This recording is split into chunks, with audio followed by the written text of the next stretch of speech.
ఖర్చులను భారీగా తగ్గించుకోవాలని కేంద్ర ఆర్థిక మంత్రిత్వ శాఖ దేశంలోని ప్రభుత్వ రంగ బ్యాంకులు, ప్రభుత్వ బీమా సంస్థలు, ఆర్థిక సంస్థలకు సోమవారం కీలక ఆదేశాలు జారీ చేసింది. ఆర్థిక క్రమశిక్షణ, పొదుపు చర్యల్లో భాగంగా ప్రయాణాలపై తీవ్ర ఆంక్షలు విధించడంతో పాటు దశల వారీగా ఎలక్ట్రిక్ వాహనాలకు మారాలని స్పష్టం చేసింది.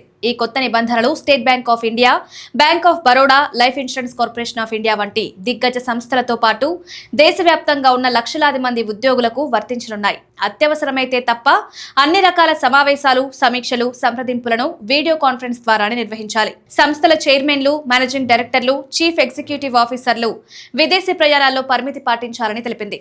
సాధ్యమైనంత వరకు విదేశీ సమావేశాలకు వర్చువల్ గానే హాజరు కావాలని పేర్కొంది. వీటితో పాటు ప్రధాన కార్యాలయాలు, బ్రాంచ్ ఆఫీసుల్లో ప్రస్తుతం అద్దెకు వాడుతున్న పెట్రోల్, డీజిల్ వాహనాల స్థానంలో వీలైనంత వరకు ఎలక్ట్రిక్ కార్లు ప్రవేశపెట్టాలని ఆదేశించింది. ప్రపంచవ్యాప్తంగా పెరుగుతున్న ఉద్రిక్తతల వల్ల ఏర్పడే ఆర్థిక ప్రభావాలను తట్టుకునేందుకు ఖర్చులను తగ్గించుకోవాలని, పొదుపు పాటించాలని ప్రధానమంత్రి మోదీ గత వారం పిలుపునిచ్చిన విషయం తెలిసిందే.